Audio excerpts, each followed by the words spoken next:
Is this, by the way, is this being recorded or? Yeah, I'm recording on OBS, but I won't upload to the archive without your consent. Oh, that's chill. Would it be cool if you could send me the video if you're chill with me uploading it to my channel? Oh, yeah, absolutely. Yeah, usually we just use Google Drive and I can just drop you a link and it'll give you a direct download. All right, cool. Alright, cool, man. So, just quick context for the people currently in here. We have Mouthy Infidel here and we have Philosophical Zombie Hunter. And today they're going to be debating welfare. And it's just going to be usual format, just back and forth. And at the end of the debate, we'll have a voting poll where the audience who is here for at least 75% of the debate can vote on who they think performed better overall in the debate. So thank you both for debating, and you can get into it if you like. Mouthy, I don't have like a few minute speech, but I imagine you do. So you want to kick us off? I actually don't have an opening statement, but I can just sort of One, give two my minutes. case. Sure, sure, just 1, 2 minutes. Okay, yeah. So, um, basically, my case for welfare is that in a free market, capitalist society, uh, wealth is distributed on the basis of what's called factor income. So basically, it's distributed on the basis of firstly labor and secondly capital.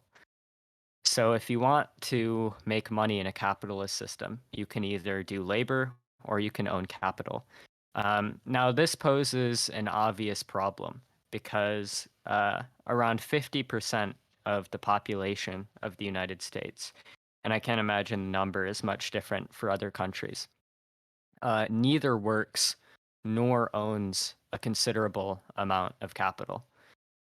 This is what I refer to as the problem of non-workers.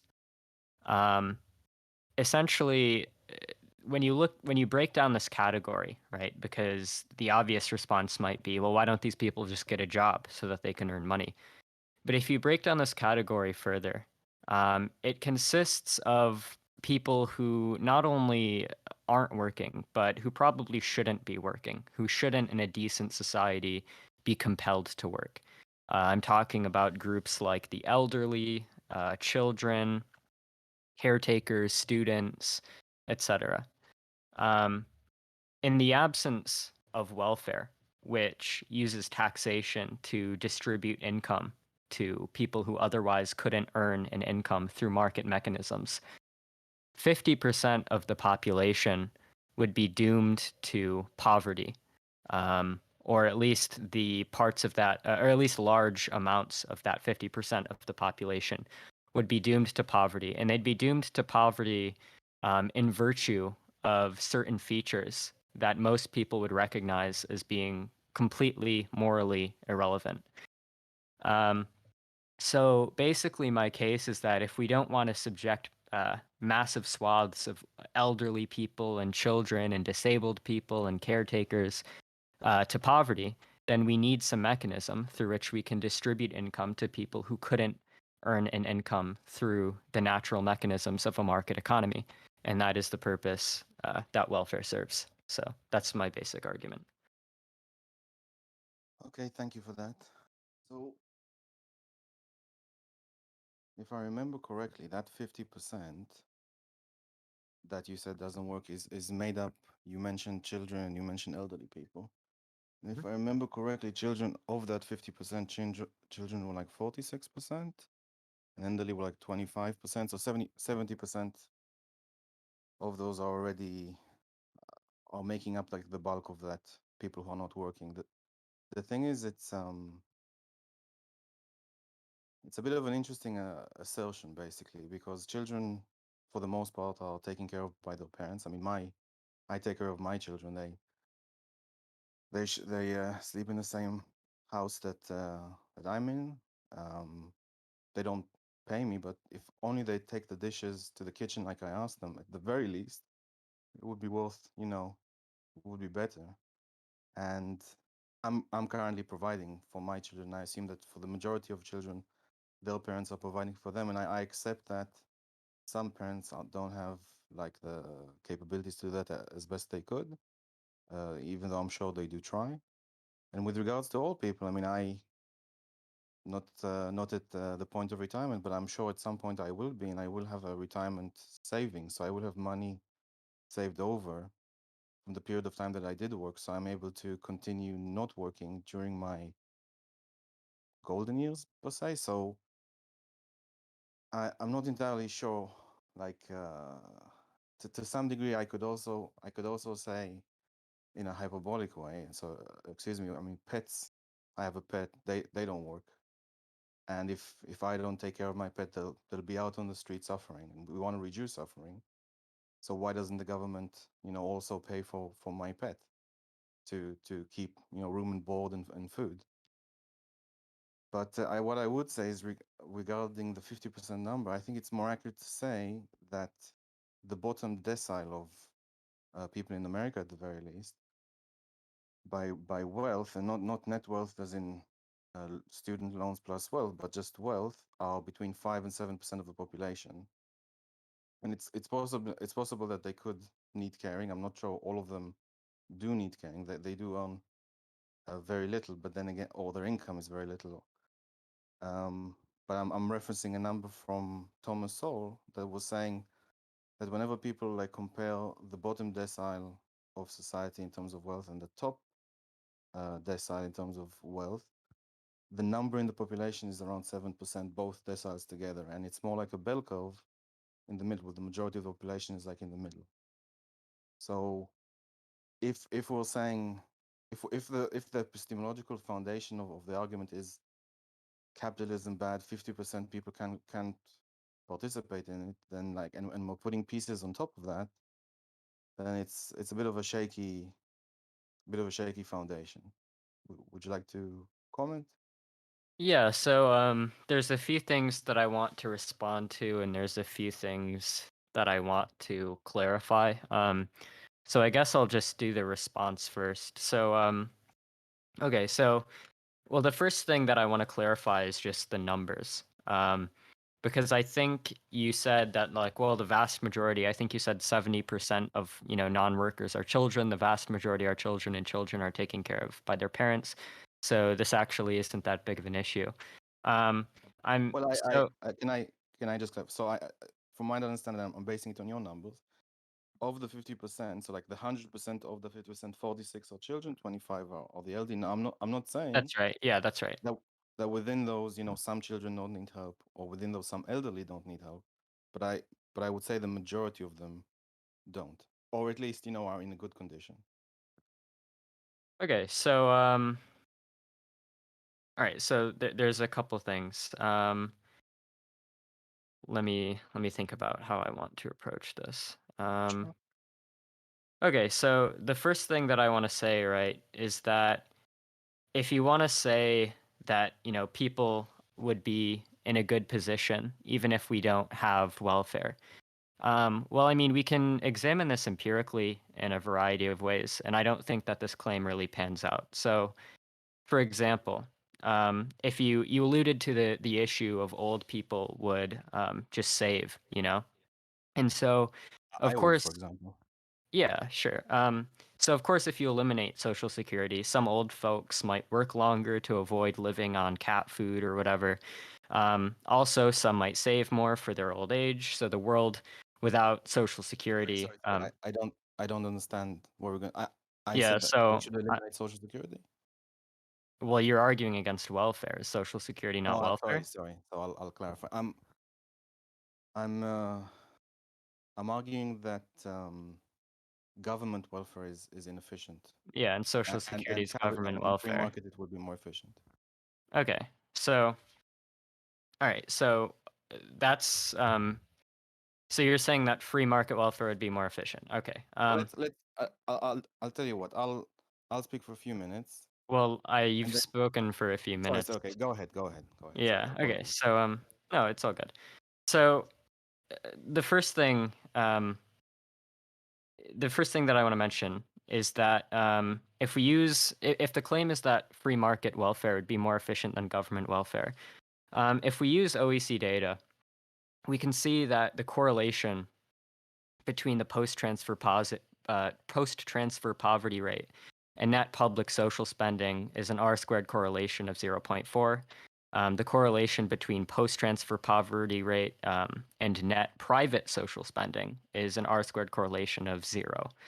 However, when you use more precise statistical methods and look at the relationship between the final poverty level as a percentage of market poverty level and net public social spending, the relationship between welfare and poverty reduction becomes an R-squared correlation of 0.64, which is very substantial compared to the correlation between private charity and poverty reduction, which is exactly 0.00. Now, if the claim is that even in the absence, people might save more and, there are these dynamic effects, we can see, for example, as a historical matter, that life before Social Security pensions that we have now was rife with elderly poverty. So in 1960, the elderly poverty rate was 35%. With the expansion of Social Security, however, that rate plunged to 10% by 1995, eradicating 71% of elderly poverty. For 2012, the over 65 poverty rate was about 9.1%. Subtracting Social Security, it would be 44.4%. So we can see, also, for example, we can look at the war on poverty, right? An analysis by the Council of Economic Advisors shows that when safety programs are taken into account in how we're calculating poverty, the poverty rate fell from 26% in 67, which was roughly around when the war on poverty started, to 16% in 2012, which is a reduction of more than one third. So we can see both across countries if we do cross-sectional comparisons, and also within countries if we compare before and after certain welfare policies were implemented. And both of these lenses of analysis indicate that welfare substantially reduces poverty in a way that private charity clearly doesn't. Right. I guess for one final thing that we can look at, right? Another way of analyzing the impact of welfare on poverty is to just compare the market income poverty rate versus the disposable poverty rate. So we can look at how many people would have been in poverty in a certain year had there been no welfare, and then compare it to the actual amount of people who end up in poverty when we take into account welfare programs. In 2018, the market income poverty rate in the United States was 77.9 million people. And then if you look at the disposable income poverty rate, that number drops to 42.4 million people. And if we look at the poverty gap, which might be even more precise, because it takes into aggregate how far away people are from the poverty line rather than just how many people fall somewhere above it or somewhere below it. The poverty gap of market income was $500 billion. The poverty gap for disposable income was $172.6 billion. So, which is I think a 66% drop in the poverty gap. So it seems like all of our empirical evidence points us in the direction of welfare being far more efficient than private charity in terms of reducing poverty. Mouthy, would you like to drop some graphs in the debate chat? Because I think you threw a lot of numbers and people may not have followed you. And if you have some like graphs with some numbers, people can follow Yeah, you a bit more. yeah, for sure.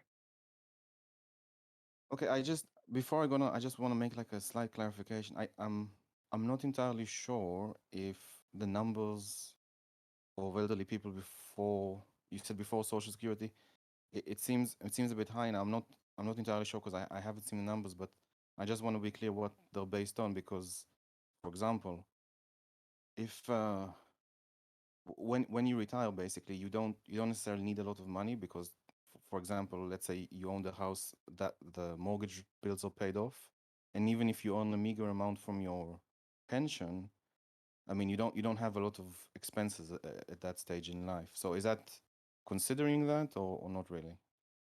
Sorry, is it considering what? So towards the end of your life, sorry, I'm saying that in a bad way. Towards your golden years, sorry, apologies. Sure. You've paid off your mortgage, right?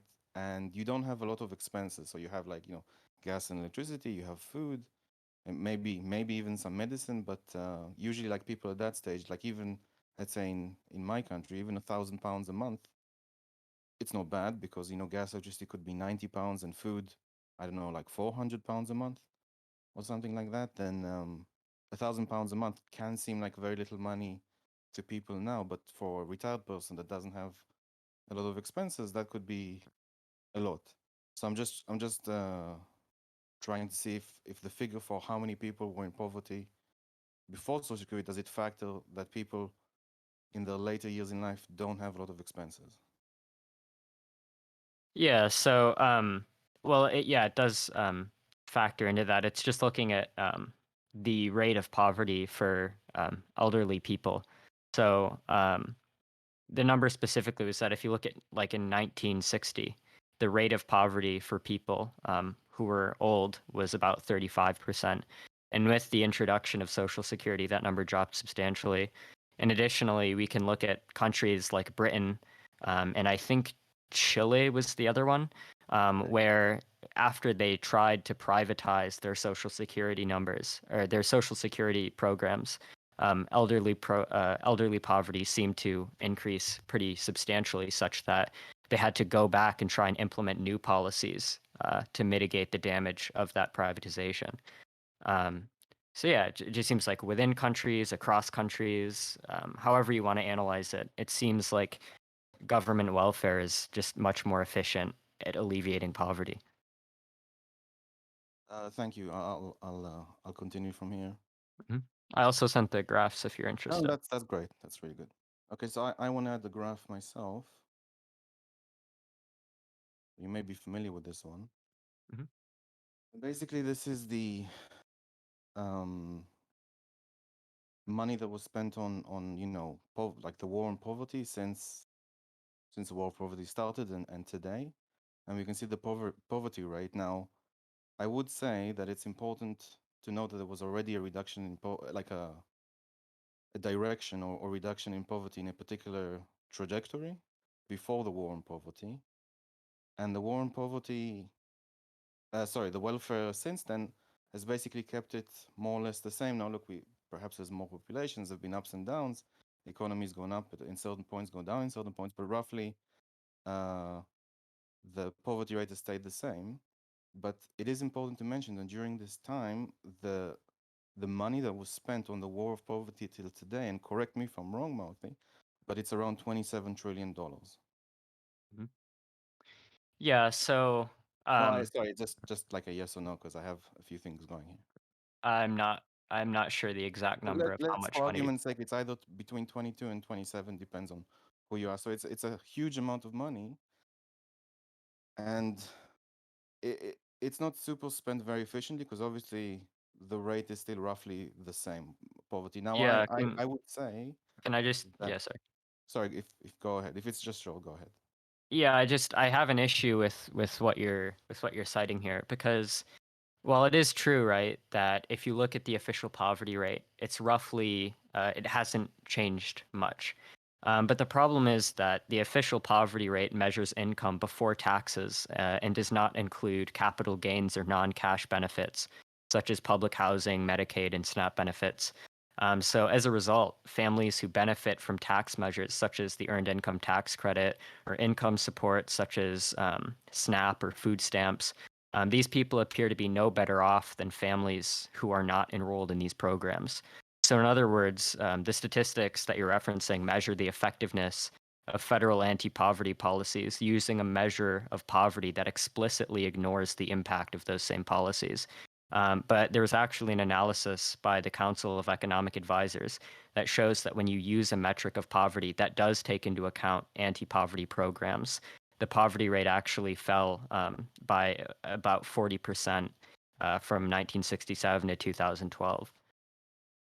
So you're saying that the blue line in the graph that I'm showing should be lower.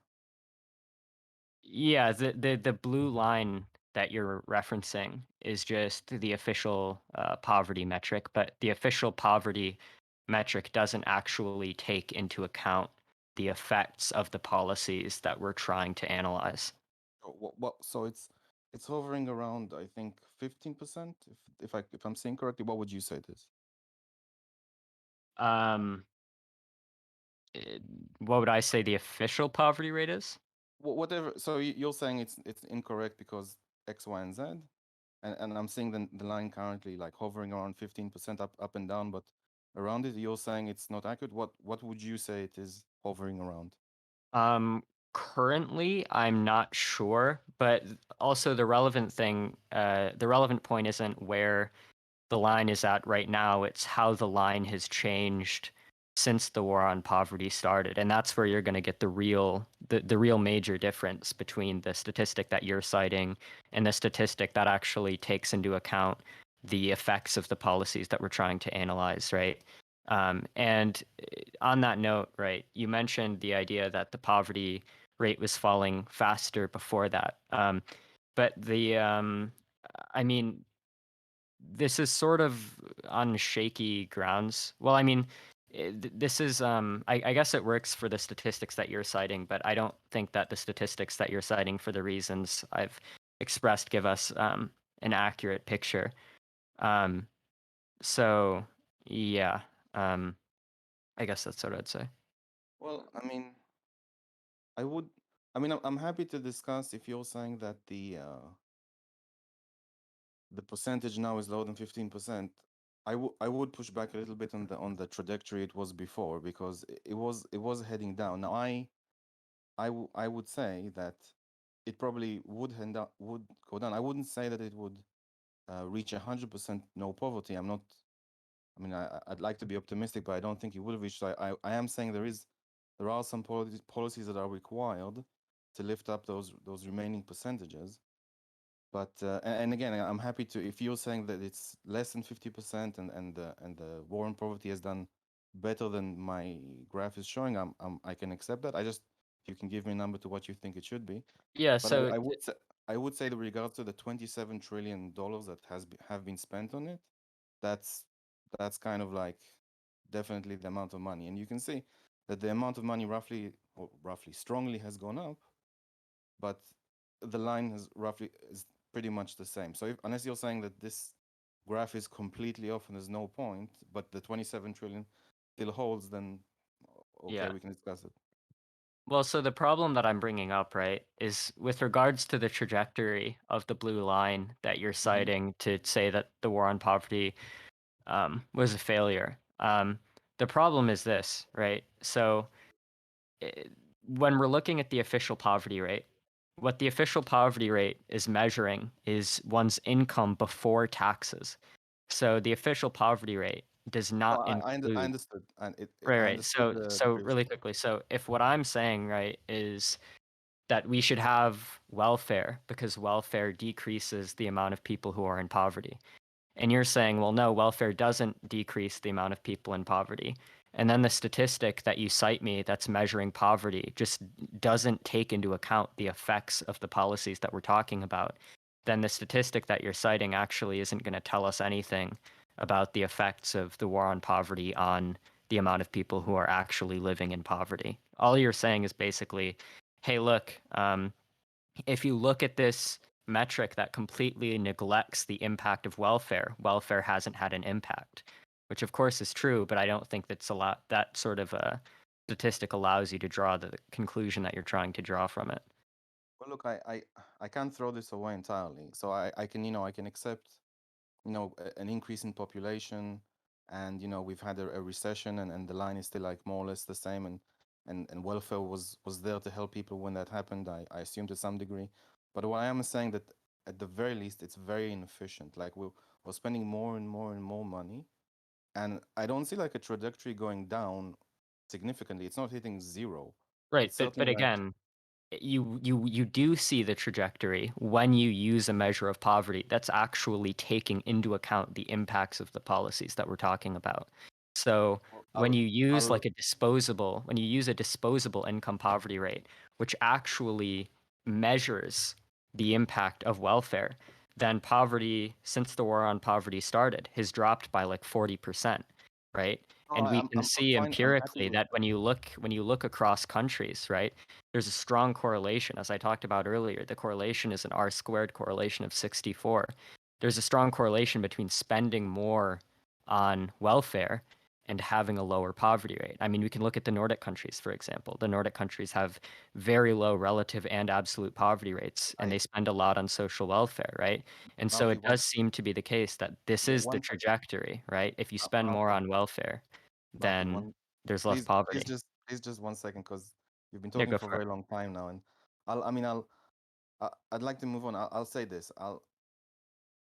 I'm happy for to say that the poverty numbers are lower than they appear, and you're saying like it used to be 72 million, now it's 44. I'm happy to accept that.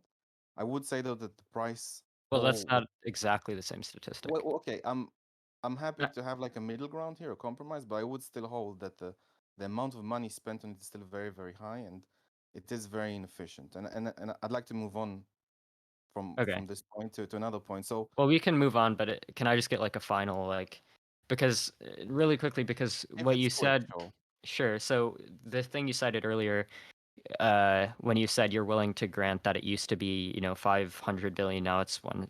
That number was actually not with reference to the impact that the war on poverty, the implementation of the war on poverty has had on poverty rates in the United States over time.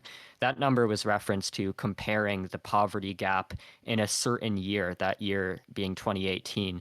The difference between the poverty gap when you look at market income and disposable income, which is just meant to show that before taking into account welfare policies, the poverty rate is much, much higher than the poverty rate after you take into account those policies. Now, the charge of inefficiency, I'm just going to This is not disagree a with, quick. right? This is no Like longer quick. Yeah, I this is no longer agree. quick, Mouthy. Well, I mean, you made a claim about the point that I was bringing Oh, up, and then just said you wanted to can we move on.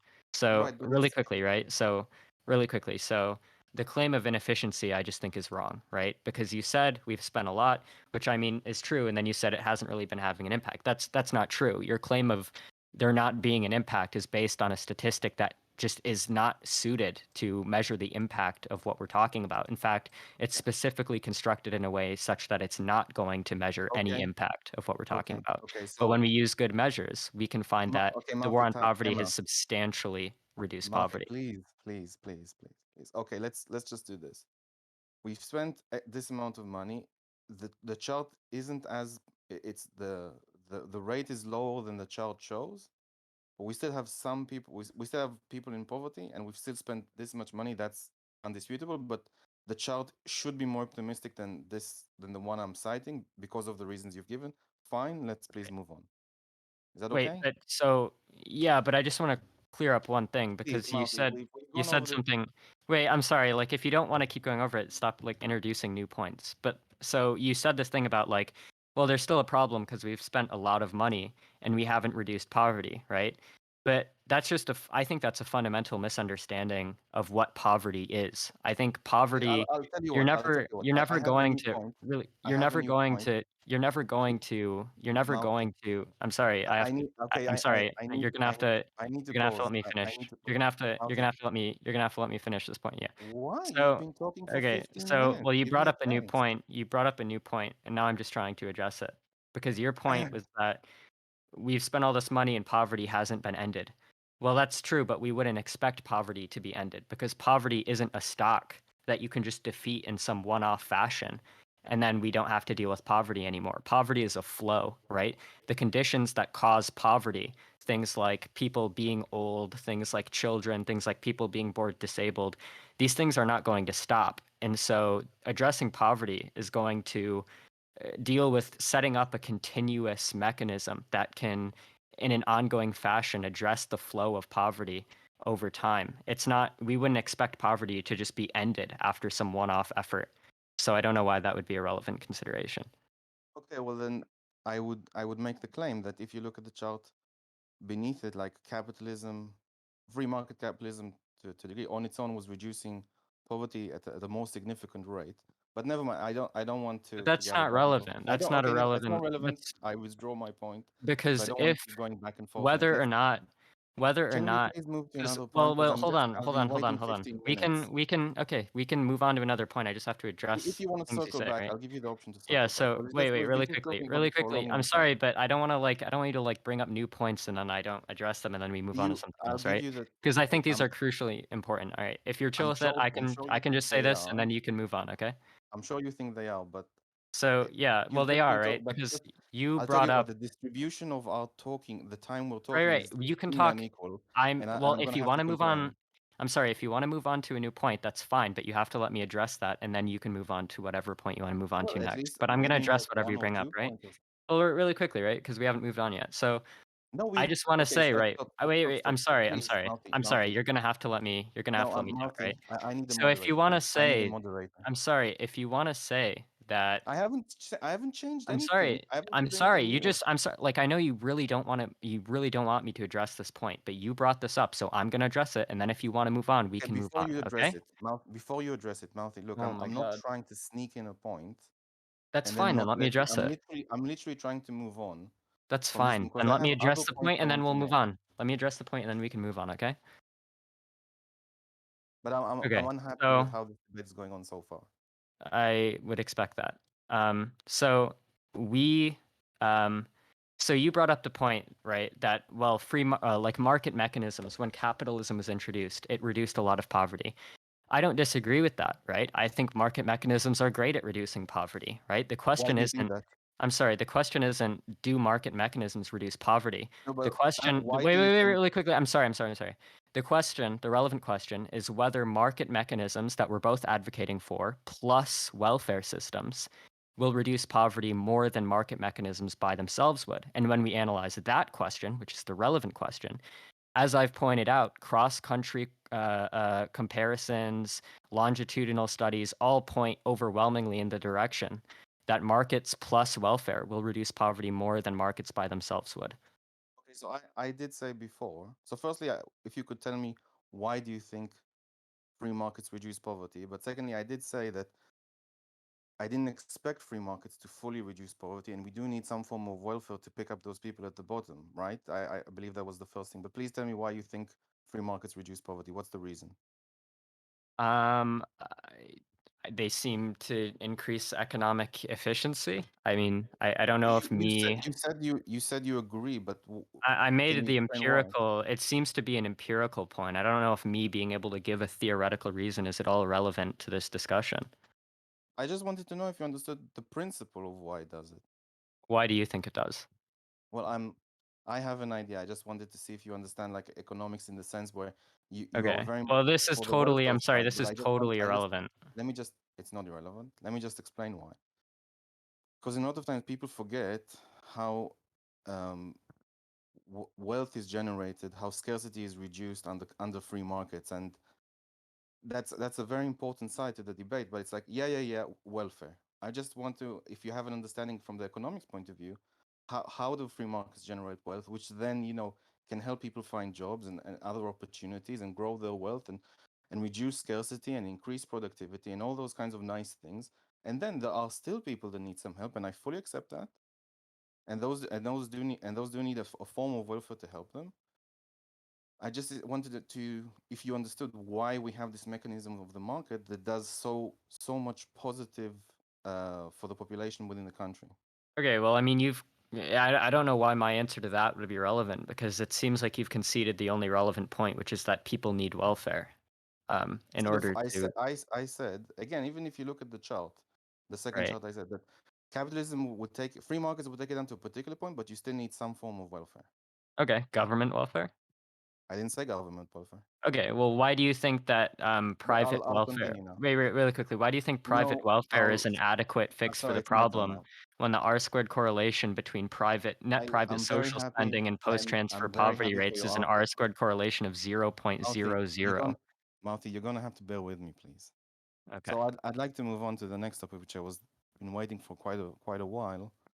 okay. So let's discuss poverty now.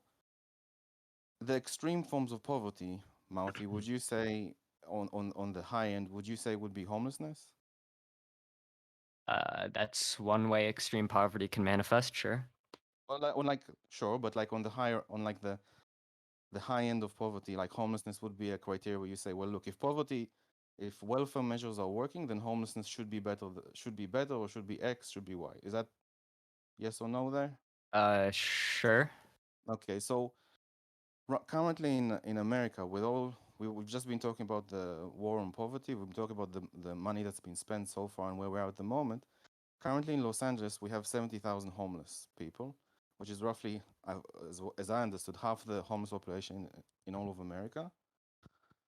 We have a situation that's been going on, I think, for about 10 years. It's getting worse and worse over time. I'm not sure about the 10 years, could be 7, but something along those lines. And I believe it's Mayor, I'm not sure if it's Mayor of Congress, Garcetti, I believe it's Mayor, wanted to do was he wanted to house the homeless, and he had a plan and he got approval for it from the people to spend $1.2 billion on building about 19,000 homes. Each home would cost around, initially would cost around $546,000 apartment, sorry. Each apartment would cost 546,000. So far, the cost has gone up to 700,000 per apartment. They've only built 700, and they've been able to house those people, but currently there's not even 19, there's 70,000 remaining people. LA, for example, has a very serious problem with people defecating on the street, have a very serious problem with needles on the street. And recently, I believe a judge ordered Garcetti during the pandemic, ordered Garcetti that he has to home these people.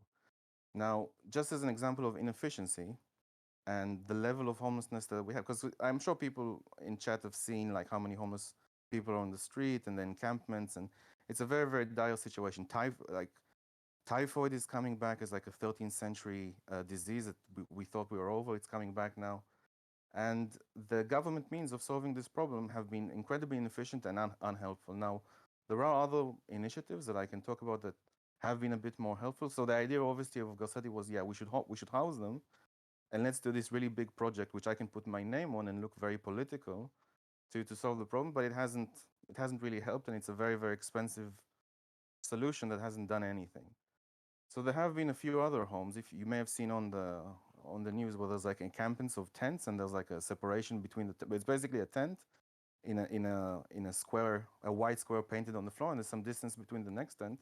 That in and of itself costs $2,500 a month for the city, just per tent, just to house. There've been some better initiatives where they have like these small houses, again, not permanent houses, these like small makeshift houses to some degree, but they're okay. They can have 2 people in there. Those cost $31,000 per bed. And this is on the cheaper end. Now, in 2017, Reason magazine interviewed a musician in LA that wanted to help the homeless population there. He decided, this is a private free market, he decided that he's going to build small houses. I think it was like either a mix of container unit and wood, and also a solar panel at the top of the roof so they can charge their iPhones like with a USB outlet. And to make one of these cost $1,200. Now, obviously, it was just him or maybe some volunteers. This is a free market approach, but unfortunately, the city shut him down and impounded those units. Now, it just seems to me that it's just another example, and this is on the higher end. If you look at the utilitarian point of view of suffering, homeless people suffer a lot more than someone who may not have $100 at the end of the month and they need that $100 from the government. This is logarithmic suffering. The people are on the street, dying quite frequently, fighting between each other for certain space or the possessions that they have.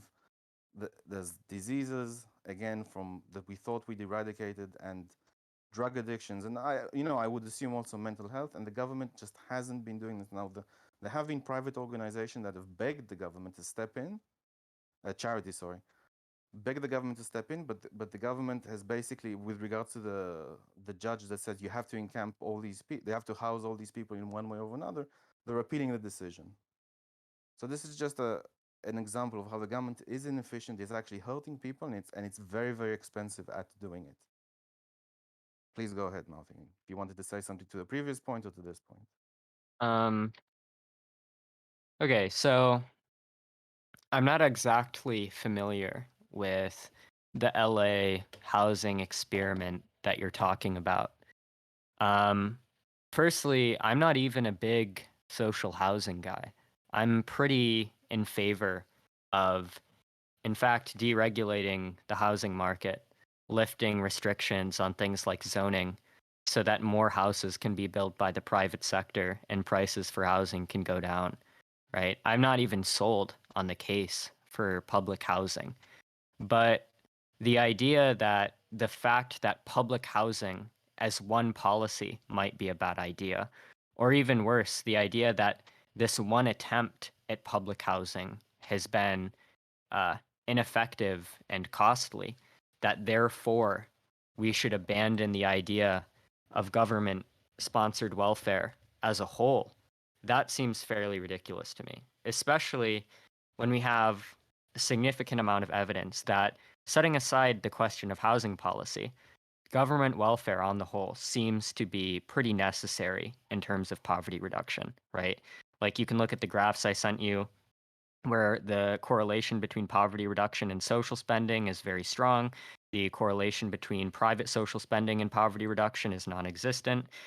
There was a 2014 paper from the Institute for the Study of Labor titled The Welfare State and Anti Poverty Policy in Rich Countries, which reviewed countless studies on the relationship between poverty and social spending and found that, according to all of the existing empirical literature, quote, no advanced economy has achieved a low level of inequality and or relative poverty with a low level of social spending. There's a 2005 study from the Luxembourg Income Study titled The Material Consequences of Welfare States Benefit Generosity and Absolute Poverty in 16 OECD Countries, which found, quote, our results strongly suggest that more generous entitlements to key social insurance programs are associated not only with lower relative poverty, but lower absolute poverty. So, like, my overall case, right, is that we can cherry pick certain types of government policies that have failed or certain instances wherein a certain type of government policy has failed. But if we look at differences between market poverty rates and disposable poverty rates in individual countries, um, differences between poverty rates before and after anti poverty programs were enacted in individual countries, and cross country correlations between anti poverty programs and poverty, careful studies and more and meta-analyses which have examined all of the existing empirical literature trying to examine this issue, sorry. It seems that on the whole it's not very disputed that there isn't really any contradictory evidence that I've been able to find that suggests that government welfare is not effective or necessary in terms of reducing the rate of poverty. Well, I would say I'm disappointed that you're throwing away this particular example because I do think that it's a very I could grant oh it, and it wouldn't hurt my case. I'm not even a big pro public housing guy, but that but doesn't have anything to do with I whether welfare in general is helpful or not. so with regards to public housing, I'm not sure if that's particularly the solution now because like you could make a case that the higher the prices are for house prices in a particular area, then there's increased homelessness in the area, and there has been studies that there is a connection between that, and you could say that regulation increases the price, and therefore the homeless come Yeah, in I'm because they can for afford it. But like listen, I think the problem I just agree. I'm in favor of reducing right, zoning. okay, just a sec. I understand that, but I think the problem there now is that people moved in there from other parts of the country, and they like it there, although the situation that is available to them is better, so they literally commuted to that place. And I think now it's beyond, it's way beyond the, like, we need a bit more housing, because even the example that they're giving here, they're building apartments in prime downtown LA, where they could be, building houses in far cheaper areas, and then just telling them, well, here's a bus, we've got some shelter for you over there. It's a single apartment, just not in the city, and it's cheaper to build. But they chose the most expensive and most luxurious way of solving the problem, and that's kind of what I'm trying to hint here with the previous $27 trillion. And this is an example where homeless is like it's another level of suffering. It's logarithmic suffering compared to other parts of the population. I would at least make the claim. But let's move on. So I think it's best to kind of lay my cards down and say what I'm suggesting. So I'm suggesting to basically get the government out of welfare. And the way that I like to propose, it's a sort of middle ground. But what I like to do is basically, um, if I can explain it, is proportion some taxes to to to charities, non-profits, group insurance, or friendship societies, and some to the government. So, for example, if you have to pay 40% taxes, then you will pay 20% taxes to the government, and the remaining 20% you have to choose of your money that you earn. Remaining 20% you have to choose from a list of different non-profits that you feel that are deserving of your money, group insurances that can help like a large number of people, or friendship societies, which is something prior to doctors. Well, not prior to doctors. It's a kind of friendship societies were in a way like where a group of workers say, well, we need a doctor on staff, and they all had like a friendship society, and they all chipped in a little, and there was a doctor on staff taking care of all the workers and their families. And if I'm not mistaken, it was some sugar plantations on Hawaii still have this concept. But they basically the salary of the doctor is paid that way. So that's basically what I'm suggesting, and I I'd like to make a point here. I don't know if I should make the point now or should make the point a bit later, but I would say that well, I'll try to make it now. Sorry, you don't need to respond to this point because this is just my opinion, really. But I'd like to make the point that we kind of live in a mixed economy, but basically everywhere in the world. And this kind of mixed economy where, there's elements of free markets and elements of socialism and elements of central planning, and the idea is to strike a balance. But this kind of balance is susceptible to pressure groups and lobbyists um, to influence like more policies towards their particular group, and it's like rife with this. And we can see, like, the government, there's all these pressure groups. They want more money. They want more policies for them. And I think that not relating this particular issue, I think it's creating a lot of political unrest in our society. We have situations where if you don't vote Democrat, then you're hurting these people that we'd like to send welfare to. And if you don't vote conservatives, then these people won't get this welfare and policies. And it's like a life or death situation. The government now is so big that these sorts of decisions have a very, very substantial effect on a lot of people living in the country. Like if I'll just give an example. So the Democrats don't win, then racial minorities won't have access to certain bits of welfare. If the Republicans don't win, and again, I'm not from America, but if the Republicans don't win, then poor white rural farmers won't get this access to this welfare. It's a lot of money, and people realize that, and they're fighting over it, and it's creating this political unrest. It's on a point you need to really respond to because it doesn't really matter. But I Yeah. would like to say that with regards to, oh, actually, I would say this with regards to with regards to government, and I'll explain why government is very inefficient at collecting and let me just get a graph. I really hope I have this here. Oh, yes, here we go. So, with continuing in the theme that government is inefficient, I'd like to present like a sort of diagram of how much money is collected through the government and how much money is actually spent on welfare. So, roughly in the example, for every $3 billion that the taxpayer collects, and I'll address that small point at the bottom, the government the government collects that money, and 2 billion out of those money is spent on the salaries of bureaucrats and other resources that they need to pay. And I'm talking about massive buildings with massive floors full of people working with salaries and benefits, full salaries and full benefits, and as a result, only 1 billion actually gets sent to people who need that money, and it's just like a product of bad incentives. Now, particularly in that graph, the non-revenue cost, I'll just make a note, it's the economist that made this diagram, he calculated the money, sorry, I explained a different way. Some of the tax rules are very, very complicated, and you need people in the business side to figure out like how to pay them and how to structure your business to pay them in a more efficient way.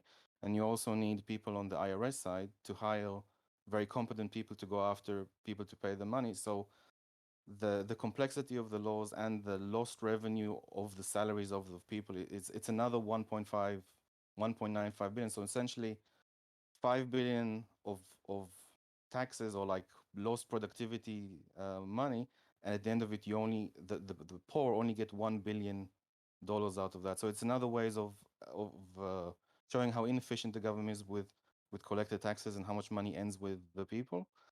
And in addition, charities, for example, because they're so much under scrutiny, their expenses usually are around, on average, 30%. It's something between 65 and 75. On average, it's like sorry, it's not it's 65 that they give to the end people who they need it, or 75. So on average, like 30% they take for either administration. People salary is 10.3, and the rest is infrastructure, so they can pay those people. So if you look at it from a point of view, government Okay, takes. so Did I talk for too long?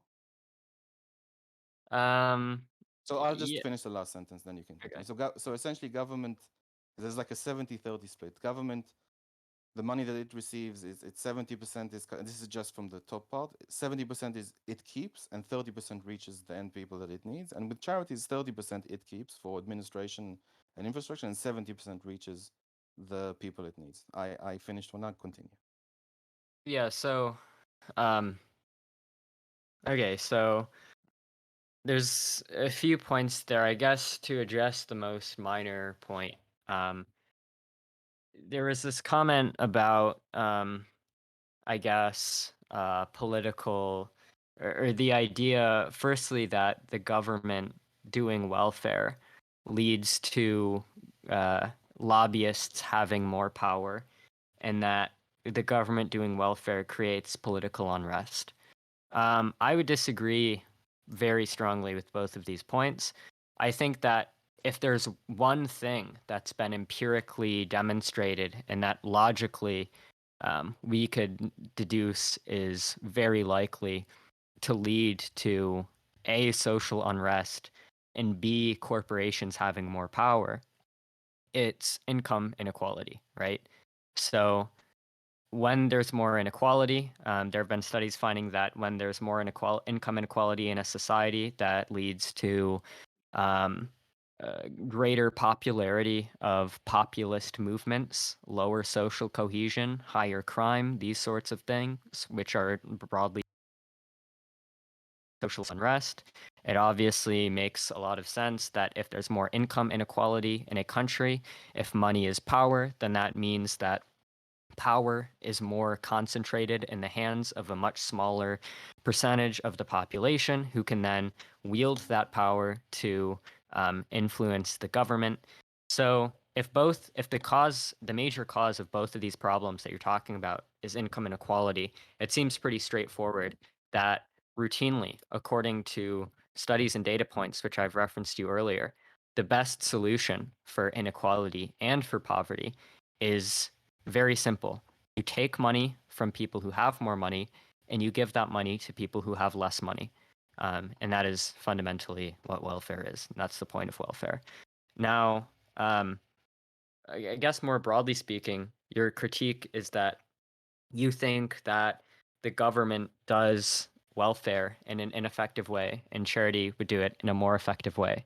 Now, I'm not going to disagree that there are some aspects of the way that the government currently does welfare that could be fixed, right? I think there are a lot of things, a lot of changes that we could implement to make it such that the government does welfare better, more efficiently, with lower overhead cost, etc., right?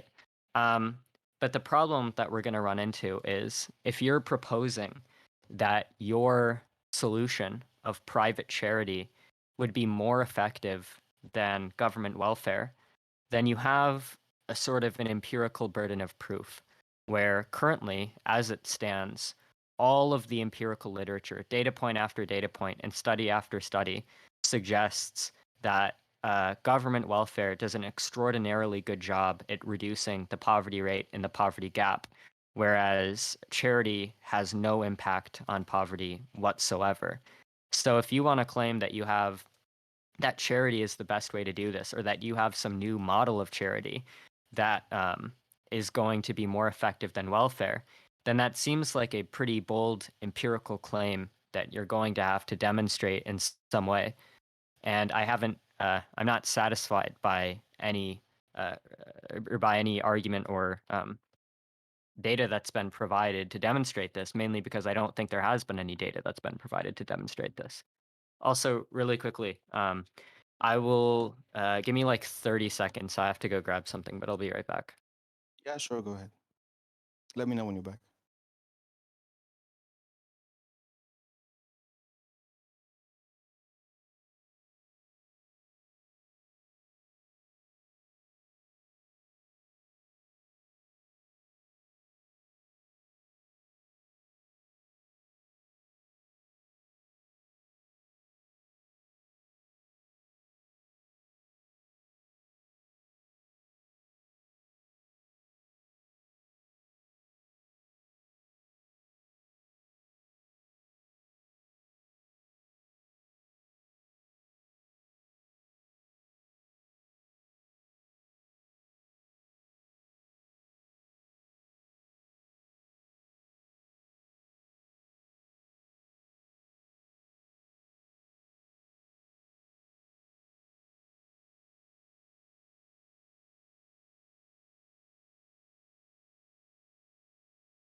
Mouthy, did we lose you?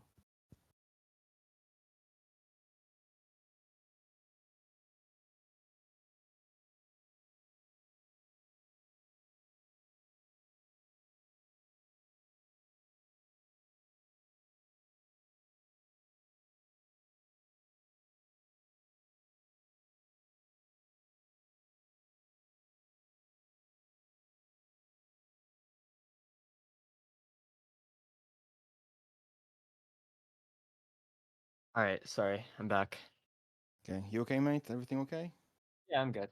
Just had Okay, excellent. So I I'm gonna have to push back a bit on the income inequality a little. So I think I think there's more studies about income inequality and crime than there is potentially social unrest. I mean, I can make the argument that, if someone down my street has a house 3 times bigger than mine and nicer and 3 nice cars instead of two, like it's not going to cause political unrest per se. I really was more specific, and I'm not put lobbyists, corporation lobbyists to one side for a second. I literally mean like welfare policies for particular groups. Like the left will have particular groups that they want to have welfare reach them, and the right wants political groups that they want, and it's like they're all basically fighting over large amounts of money. And I do feel that, again, it's a feeling and an observation that this kind of causes tribalism, and it's like someone will say, well, if you don't want to help these people that I want to help you're immoral and you're evil. It's kind of that, but let's move on. Um, I want to go to a slightly new topic, and then I may make a point again about what I said. Now, I would say that the examples that you gave about charities, you were talking about voluntary charities, and my example here is involuntary charities to some degree. But um, the idea is that the government is so inefficient. My idea, sorry, the government is so inefficient that we take the money we would have given the government through our taxes, and we give it directly to charities and group insurance and stuff that we feel is most deserving. So the idea with regards to the tribalism is that we no longer have to worry about this stuff. Like if you want, to send your money to domestic violence victims, and you think that's a priority, and you want to allocate like a certain amount of money from that to that particular cause, you are more than welcome. You don't need to persuade the government to have the right political party to do that. You can do it next month or now. That is kind of the idea. So I mean, if you feel that something is more deserving, you can do that. And I was thinking in my head like a website where you choose, or you can speak to charity advisors who will tell you like, well, you want this, and I can give like and I was also thinking of something like like a holding charity, or like a charity that has money for all these small other charities that people don't really know about, but so you donate to this slightly bigger charity and it gives money to small charities that are not so obvious. But basically the idea is that you don't need the politicians um you don't need to vote for the right political party. You can decide yourself, and probably in a more like the crowd will do it in a more efficient ways than politicians. Or let's flavor in that they could be like slightly corrupt, or in the case of California, maybe the person the company that was selected to build those houses maybe wasn't done in the most kosher way, but just flavoring it. Not I don't need necessarily a follow up, although I'm sure you have a study for it. So that is kind of the point. I do want to show two more graphs, and this is a part of welfare that's a very significant part, so I do have to discuss it. I just want to show a graph of a 20 like the accrued data from 20 years in very different in different industries, and it's categorized at the industries in red are industries that are either highly regulated or highly subsidized, or basically there's a high amount of government interference in those areas. And you can see over the course of 20 years, prices going up like significantly in some areas. I'll just add another one, which is the same one, just a little bit more detailed. And you can see like a trend, like market-based solutions. Like, let me just read that it's so small for me. Um, like computer software, wireless phones, televisions, almost reaching like minus 100%, like 2% of the price it was like 2 years ago. And this is with inflation. Inflation is mentioned on the top graph, and you can see that over time, if you let market forces carry on, then prices will go down.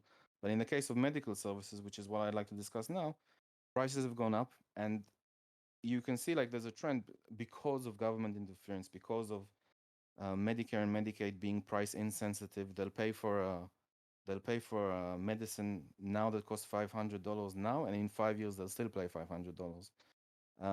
These kinds of it's not really a free market. These markets are very heavily manipulated to their detriment, and prices go up significantly as a result. Um, So, and so if I could just give like one, I just like one give one theoretical example before I continue. So the idea, taking the concept of the 70-30, where the government is 70% it keeps and 30% it gives, and the charities are 30. So if for example we have a charity that needs to replace a government function. So let's say I'm just doing like these quick numbers. This is completely made up, but I'm just explaining like the idea. If let's say the government collects taxes in the number of 1,000, so it could be 1,000 million or 1,000 billion, but 1,000, and then I have to actually remember what I did here. Just a second. Yeah. And then there's administrative overhead. That 700 just goes to administrative overhead. It's gone. You have 300 left. And let's say the cost of goods is 10. So with the 300 you have left, you can help 30 or 30 million or 30 billion, but you can help 30 left. Now, if you take the concept of 30%, the charities takes that, you have a remaining 700. But let's look at it in a slightly different way. If you look at the charts before, you see prices going down. So let's say that the if healthcare was part of the free market, was less regulated and less subsidized, and it was able to be more competitive, and prices could go down, the cost of goods sold, I'm saying, just for sake of argument, goes from 10 to 3. So if you consider that the price of medical stuff goes down, cost of goods goes down, and the overhead is 30, the overhead is 30%. In order to get to help the same 30 people, you need to collect 11.7% of the amount of money from that 1,000 to serve the same number of people. So if you have less overhead and the cost of goods sold goes down, you need 11.7% of the tax money you collected before to help the same number of people under government. Okay, Okay, I'll so let you respond. yeah, so I mean, there's a lot there. I Sorry. I no, it's all right. I mean, I kind of maybe we can circle back to it, but I kind of missed the point about inequality and social cohesion. I'll tell you what. Let's leave that to the end because Or we it's can not really a point. It's not really a strong point that I wanted to make. It's more like a feeling that I had. yeah, we So can we can circle leave it back at the to end if that you if want. it's not as if you don't think it's as well fortified as some of the other stuff. So, I mean, there's a couple things, right? So, I mean, I think there are two main threads of what you were getting at, which is that you think charity is more effective than welfare because it has less overhead costs, more administratively efficient, etc. The other thing was a point about how regulations in general and specifically in the healthcare industry create price increases and inefficiencies. So, the first point that I want to make, right, is that I think that when you're talking about sort of the 30% number that you were referencing, um, I'm not exactly sure where you get this number from. It seems to me to be a general. I'll give you a Sorry, link. what? Okay, I will cool. give you a link. Yeah, just throw it in debate chat. Sure.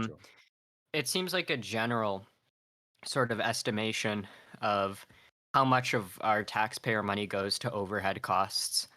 Um, but that's not necessarily to say anything about the overhead costs of specifically certain welfare policies that I would advocate for. So let me give it like a couple of concrete examples, right? So, um, okay, so one thing that I could point out, right, is there is so okay, so let's talk about like social security, right? I support social security. It's one of the things I brought up earlier. Um, it seems to be the case, right, that privatization of Social Security, where it's been tried, actually dissipates a large fraction of workers' contributions on fees to investment companies and leaves Okay, many can I retirees in company. can Wait, I ask a really quick? quick. I'm sorry. You've No, no, it's fine. I'm not going to stop you. I just want to ask a quick question. sure. Is it not the case that Sweden has private pensions? Hold on. Sweden's case is like a whole different But they do thing. have. But Do hold you on in really Social quickly. I'm Security sorry. get funded pensions? I need to finish. I need to get Sure, through go like ahead. No one thing. problem. Yeah.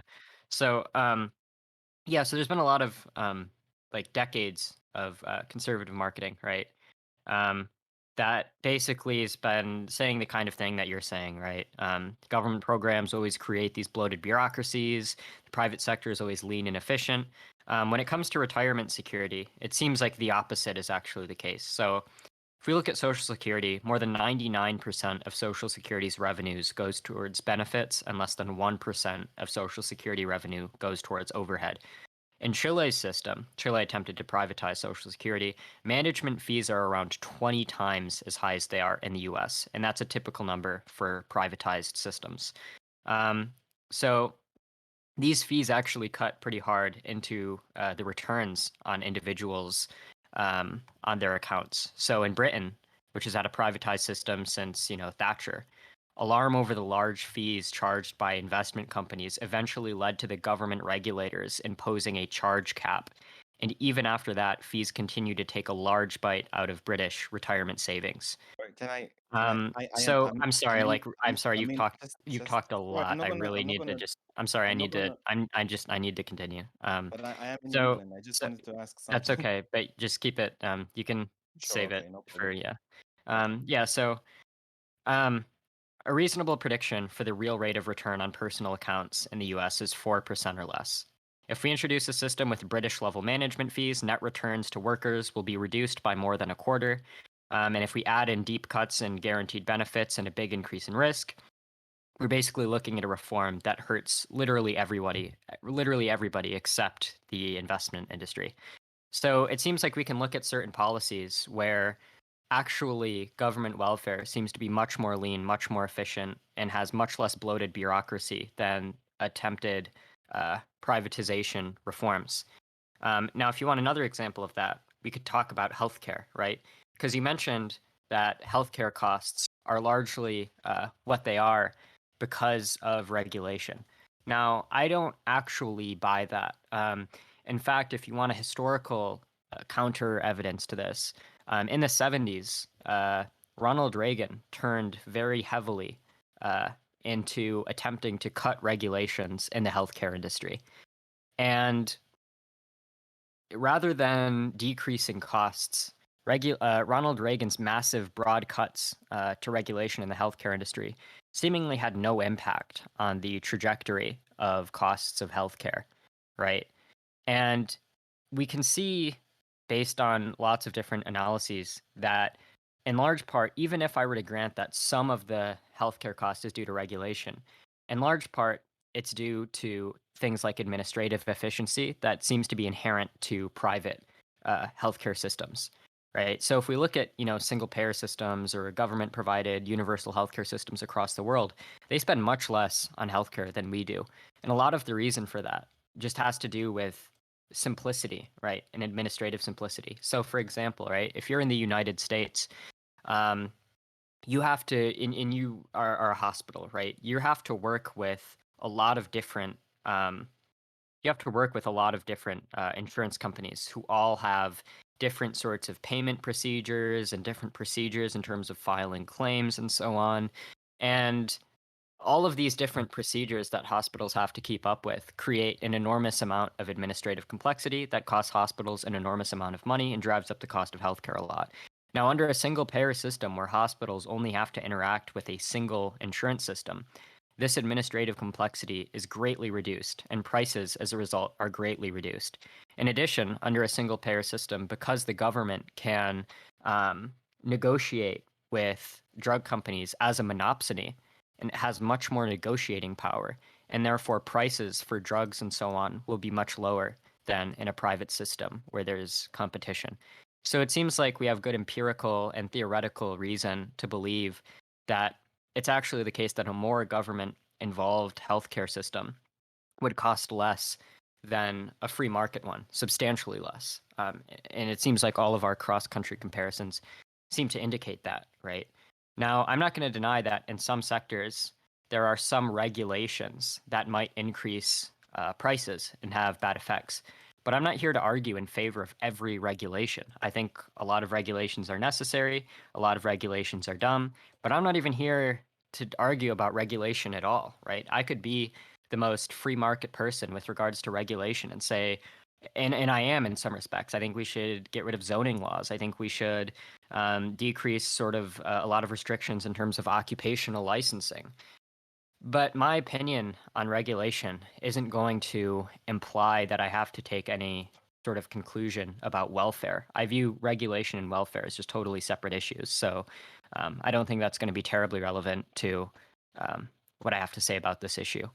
Um, but yeah, so I mean, I'm open to the idea that there are some welfare policies, right, that are administratively inefficient, and there could be ways um, to maybe make those things more administratively efficient and lower overhead costs, right? Now, you'd have to point to which specific policies you're talking about and give me sort of some evidence that what you're advocating for would actually increase the administrative efficiency, right? So I feel like there would, even if you wanted to make that claim, there would still be a burden of proof that I think hasn't been met. But even so, I think that even if I were to grant that claim, right, I didn't come here to argue that every single welfare policy that the government does is optimal. I just came here to argue that we should have some level of government welfare policy. And it's clear that there are certain policies where government welfare is more administratively efficient than private welfare, even if the private welfare was forced and not voluntary. Um, so, yeah, that's I guess all I have to say. Okay, just give me a second, sorry.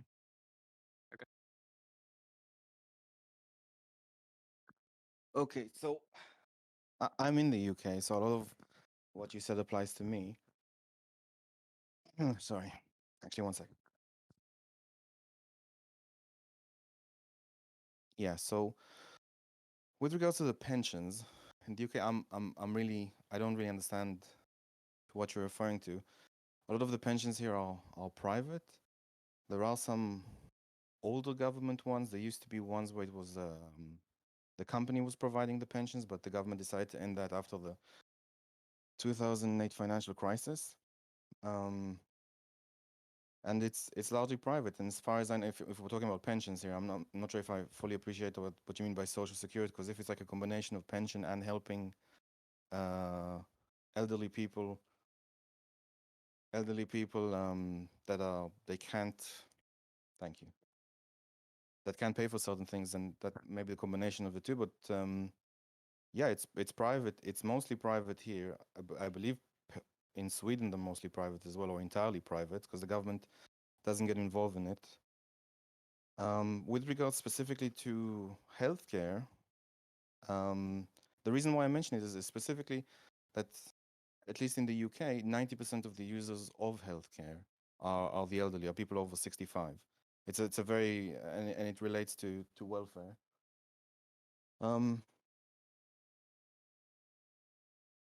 yes. So it's not really regulations on its own. It's regulations and subsidies, or that the government's willing to be price insensitive about particular things, and there's no competition. And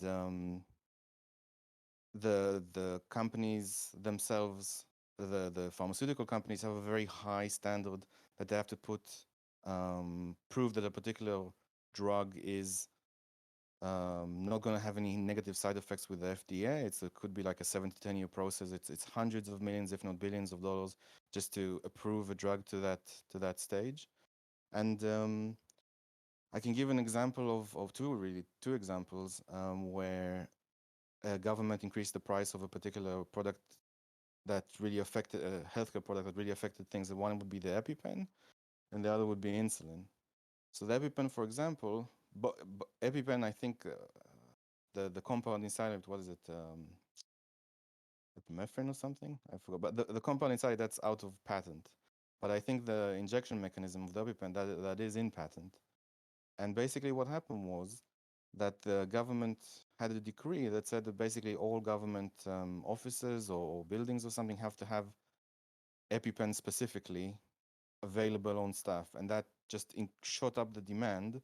And the FDA didn't allow for too many companies to sell these sorts of products. I think it was EpiPen and one other one, because they didn't meet the criteria of the FDA, so they weren't allowed to manufacture it, which just increases the price. So they reduced supply, they increased demand, and the price shot up to 600 for two EpiPens.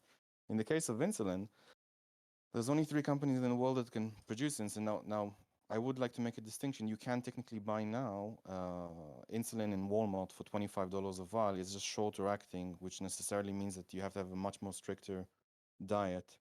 And doctors, for example, you mentioned administrative overheads. They don't know the price of anything. They just recommend certain things, or they recommend certain things that the insurance wants them to recommend, or particular doctors group wants them to recommend. So if I don't know if you've seen this, but there was a mother that made like a TikTok video where basically her 9-year-old son said it needed insulin. The doctor wrote something. The doctor doesn't know the price. She went outside to the administrative staff and said, "Yeah, this is $1,000 a month." Now I think in America you're supposed to haggle because the insurance like accepts it, and then it's like the price itself isn't the real price. I'm not clear, but it's still a very high price. And she made a TikTok video where she's crying. Now, in the free market world, there is the open insulin project, which is a sort of, I'm not sure if you know the Linux operating system. It's an open source kind of product that anyone can use. It's in practically all Android phones and all servers on the internet, most servers on the internet, and some even desktop. So there's a there's an open source insulin project which is trying to get a longer acting insulin. They're trying to reverse engineer it, find a new molecule that does something similar, and then just going to offer it for free, with the idea that for a lab to manufacture it will cost around $7 per vial.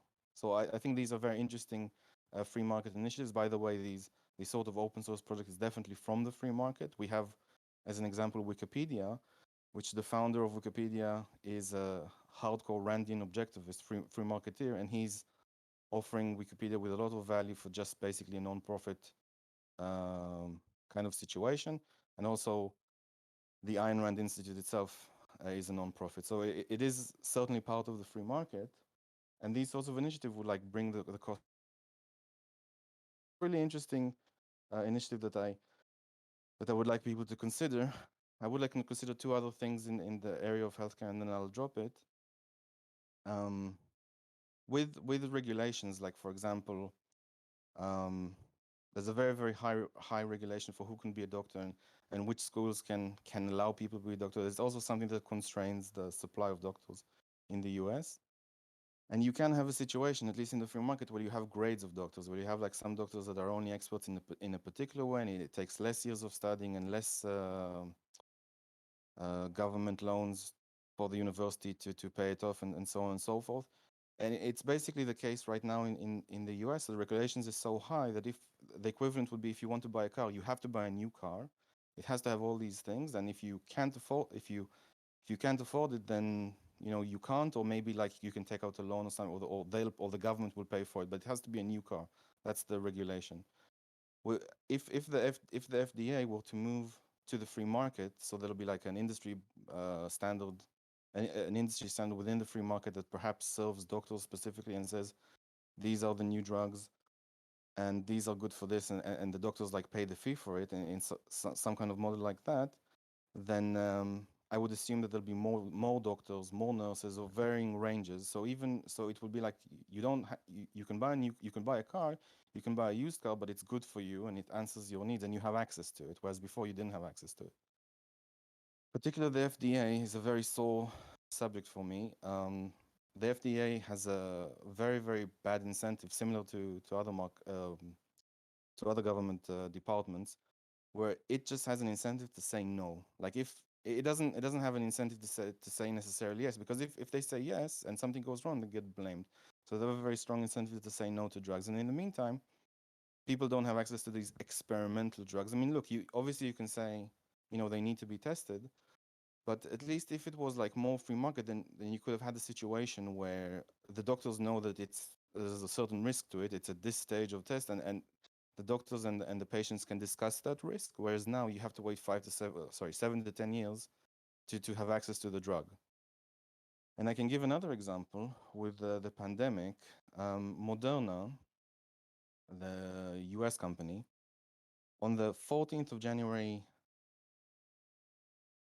on the 14th of January 2020, some Chinese scientists released the. Sorry, I'm getting off topic. I'll just finish quickly. The Chinese scientists released the DNA sequence of the COVID-19 virus on the 16th of January. 2 days later, they had a design for the vaccine.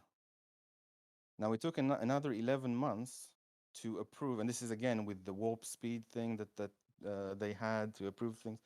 It took 11 months to get to a situation where they approved this thing that they had in 2 days. At the very least, if it was more free market, said, look, we have something. We've only tested it on 1,000 people. You're at a certain risk. Let's discuss. We don't have that option. I'm not saying like get the drug at a particular stage, but these kind of situation could help people. And in particular, that the thing that upsets me really is the sort of precautionary principle that the FDA takes currently. It has a very high opportunity cost that is lost because drugs that are developed, and I realize I'm on a tangent that's not on the subject. I'm just expressing myself at this stage, I guess. Sure. Um, if uh, if you say no to these drugs, you're denying two new opportunities for people to say, well, this drug works to treat this particular problem, and we understand how it works. Let's develop like more options to that. So, for example, a real example, they've recently recalled an no, sorry, not recalled. They took back an Alzheimer drug that originally they said it doesn't show that it proves anything. They brought it back and improved it. They said at higher dosages it does. And people argued over this back that why did they approve or they should have approved. But now you have 10 companies saying, oh, look, this helps Alzheimer's at high dosages and again at the early stages. But now they can take that and run with it and develop new solutions for Alzheimer's. And Alzheimer's it's a very terrible disease for the person and the people taking care of that person. So Yeah. sorry, I've been rambling. I'll hand it over to you. Yeah, so You don't I know what just it's to do with health welfare. Sorry, my mistake. I Yeah, apologize. I mean, so like, I mean, no worries. Like, I understand. There are things that you want to express, but and that's totally fine. I just want to like, I just want to make the point that, well, firstly, um, you asked, okay, so I guess broadly with regards to the kinds of things that you were saying, right? I'm not going to disagree, like pretty much with anything that you just said, throughout like the entire your entire time talking, right? I'm not going to disagree with almost any of that. I just don't think it's uh, terribly relevant to the subject that we're disagreeing on. Like, so I don't disagree, right, that there are a lot of regulations that the government does, and maybe even a lot of subsidies that the government does that cause economic harm, right? All I was saying was that like there are certainly regulations in the healthcare industry that it would be better if we didn't have those regulations. But I think that it's pretty obvious, both on like a theoretical level, when you sort of look at what causes bloated costs in healthcare and then make inferences based on that, and on an empirical level, when you compare the healthcare costs in various countries across the world, it seems pretty obvious that though a less regulated healthcare industry might be better than what we have now, it seems like a more government involved sort of like single payer healthcare system would be better in terms of cost efficiency than both a non regulated or a more regulated healthcare option. And I mean, we can see this in the fact that, like I said, right, while there may be certain regulations, when we look at the presidency of Ronald Reagan, who shifted massively to trying to get rid of as many healthcare regulations as he could, this didn't really have any noticeable impact on the costs of healthcare, right?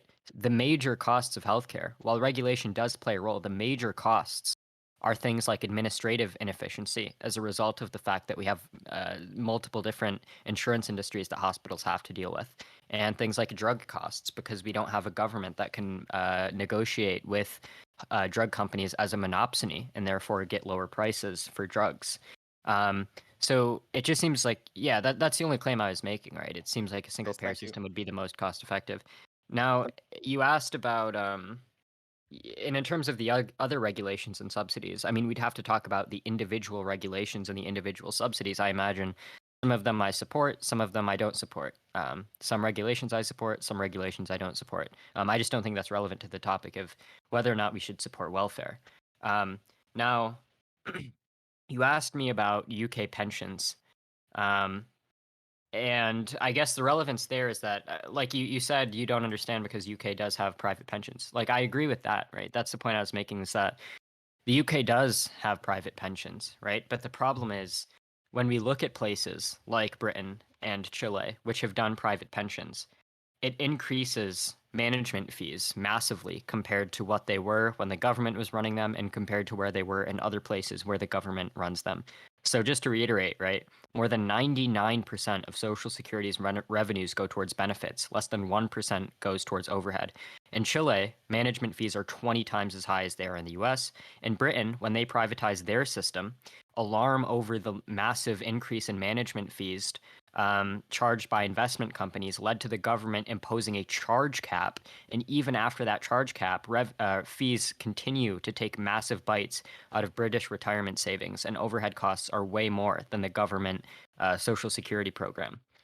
The same thing is true of Chile, obviously. So, yeah, all I'm saying is that there are obviously many welfare policies that we can look at that, in terms of, uh, in terms of efficiency and overhead cost and bureaucracy, the government seems to do, which are the considerations that you brought up, is relevant. It seems that in many of these areas, the government is capable of doing a much better job than the private sector. So, my position that I've been defending for the purposes of this debate, which is just that I believe in some level of government sponsored welfare, um, that conclusion, I think, is don't don't end it yet. I haven't finished. yeah, that's fine. I was just So I'll reiterating. thank you for bringing me back on point.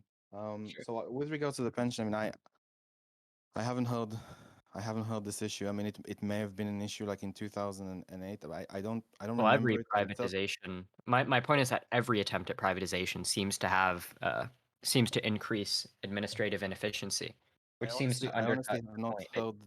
heard of these issues here in the UK, and we don't have like another option that other than a private pension. I mean, or do we?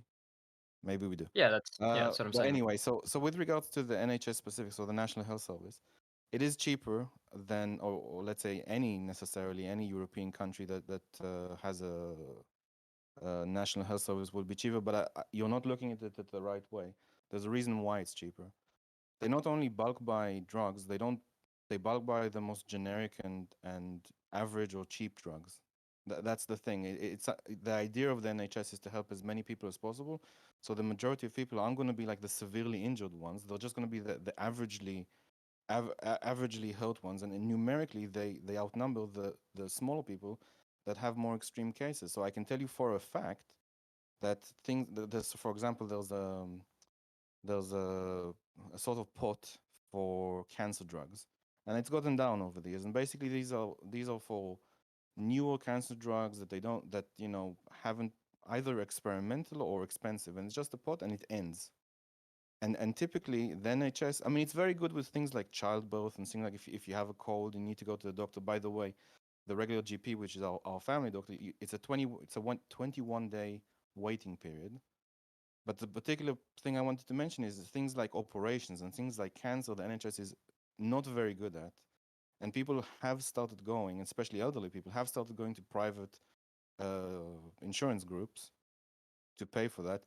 And in fact, even in my world, they're giving people like this private insurance through the companies now, that you get like an app to see a doctor to if you want to see a doctor on the phone through a video app, it's in 48 hours. So obviously I needed something, I had to wait 21 days, and I could have just gone 48 hours and seen a doctor like through my phone. By the way, 21 days is still for a phone call.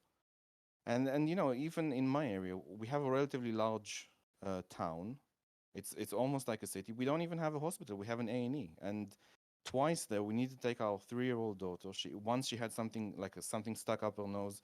She was uncomfortable for a long. She's a young child. We're waiting for 2 hours. We had to go home. It's ridiculous. It's not like a high quality level of service. It's just average. And operations can be cancelled with no notice. It's not just for the average stuff. It's very good, and yes, it's cheaper. But for certain things, it's not helpful. Sorry, I'm getting shouted at to go back on topic. I shall do that. Um, Well, I think this is partly on topic. Um, if we're talking about, I guess, like healthcare policy as a form of welfare, um, I would just say, um, while it's true that maybe you can look at certain metrics wherein the NHS performs suboptimally compared to like the US or places with more privatized healthcare systems. Um, if you look at it holistically, this doesn't the overall narrative that I think you're trying to put forth doesn't seem to really hold up. So, oh, for I'm sorry, I am example, here. the I Peter didn't notice it. so okay, yeah, sorry. So I'm just saying, like, if you look at it more holistically rather than just examining specific metrics, it seems like the UK overall the NHS performs much better than the United States' private healthcare system. So, for example, right, we can look at metrics like health status, infant mortality, quality of primary care, quality of acute care, mortality, heart attack rates, or mortality rates for heart attack care. And it seems like on all of these metrics, and then is we can also look at things like timeliness of care, But are the you comparing cost of the America healthcare system. are you And I'm comparing comparing America's America and non-free Britain. market healthcare system to my one? What are you comparing with? Because the American one isn't free market. Well, what free market healthcare system would you appeal to? No, I'm saying I gave you the chart where you saw that prices go up. It's a heavily regulated, heavily subsidized. It's not subsidized industry. It's not free market. You can't say, well, here is free market, and then here is socialized medicine, and this is better. It's not. If you want to compare it to a free market, you can compare it to an actual free market, either LASIK eye surgery or direct primary care. So, Let's but give an example of direct I'm primary sorry, care. wait, I'm sorry, but we have to remember the dialectical context of how we got here because you said, um, well, Britain may be, cheaper, but it's only cheaper because they have lower quality care. And my question is lower quality care compared to what, right? If you're not comparing it to America and you're just saying that, well, we don't really have anything to compare it to, then it seems like your original point that you made was totally unfalsifiable because you're You're saying okay. I you're understand. appealing to a counterfactual that just I doesn't understand. exist. I understand.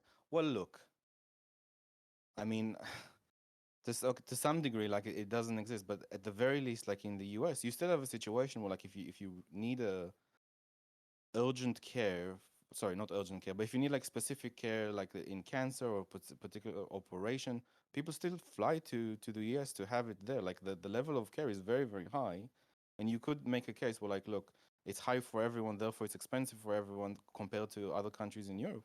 But even in this case, you still have an It's example good that for the people. It's good for the people who can afford to fly to the US.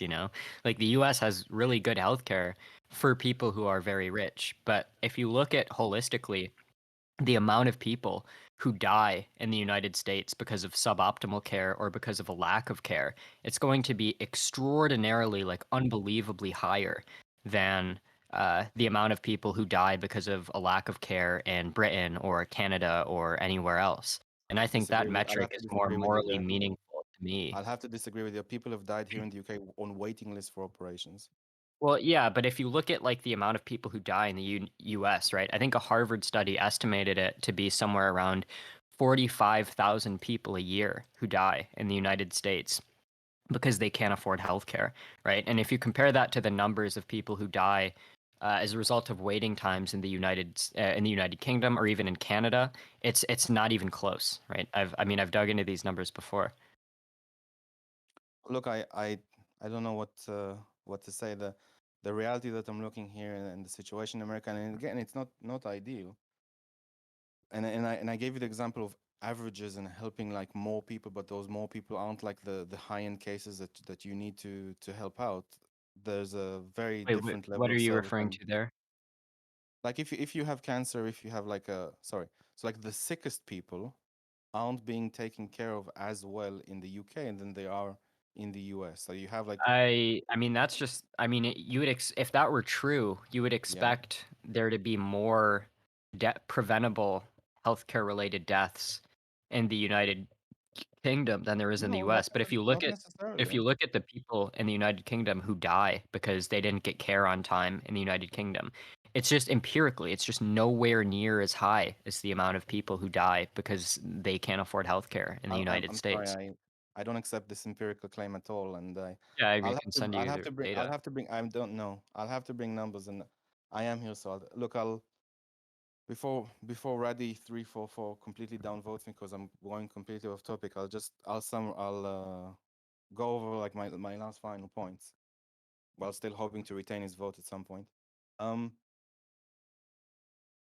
let's see. So I'll just go over the points again. Like, I want to have a system where we get government out of welfare. We're still paying our taxes in quotation marks towards this, but we get to decide what's more important and what's less important, either like through a website or through advisors. And we democratize and reclaim the things that we decide as individuals, the things we decide to contribute to society that are deserving in society. And I would like the free market to then enter this kind of situation where the government is basically a coercive monopoly up till this point, an inefficient one at that. And I'm still very much under the impression that it's inefficient. And I have provided numbers. And in addition to this, Mouthy, I did work for the government on 2 occasions. So I at least have a little bit of experience in that. I don't know with regards to the things about inefficiency, specifically about pensions, but on the whole, government, and I think some people would agree in the chat, are very, very inefficient. So what I'd like to do is I'd like to open these areas to the free market, and I'd like to get like some innovation going. I'd like to get to a situation where we stop like guilt tripping ourselves about we need to keep spending money in this and start actually fixing problems. And I'll give an example to illustrate that, but it's just like 5 minute detour, so just please bear with me before Raddy kills me again.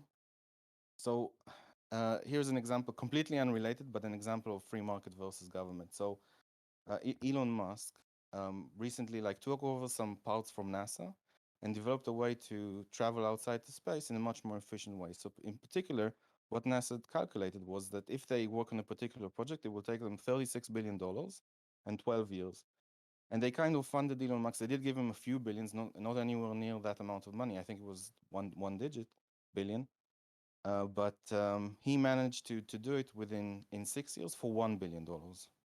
And this is the kind of innovation I'm talking about. So the thing that I want to say, why can't we have an Elon Musk, but for instead of like, let's say, in the case of like self-driving cars, why can't we have an Elon Musk, or well, a different Elon Musk that develops AI self-driving submarines that picks up plastic from the bottom of the ocean and collects that and cleans it up? Why can't we have this sort of innovation, for example, for like a Jeff Bezos for affordable pre-packed homes in a social case? So why can't we have like a Steve Jobs for like exciting and innovative higher learning, which is much cheaper than universities?